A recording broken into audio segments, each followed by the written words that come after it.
أصعب معركة ممكن تاخدها مش مع حد، لكنها مع أفكار.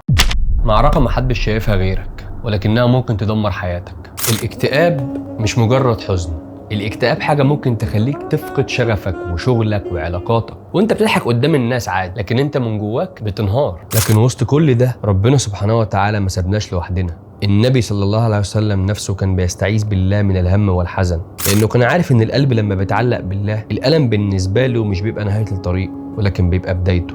وأوقات كتير بنعترض على اللي حصل لنا لأننا ببساطة شايفين المشهد من زاوية واحدة بس. لما تفقد إنسان غالي عليه من أصعب التجارب اللي ممكن الإنسان يمر بيها، لكن هل وقفنا لحظة مع نفسنا وفكرنا هو إحنا فكرنا في فرحته ولا فكرنا في وجع فراقنا إحنا بس؟ الحزن طبيعي، لكن الإيمان بيعلمك إن الله أرحم بعباده، ولكل شيء حكمة حتى لو معرفناهاش دلوقتي.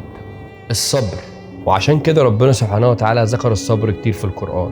الصبر مش معناه إنك ما تتألمش، الصبر معناه إنك تتألم ولكن تفضل متمسك بالله.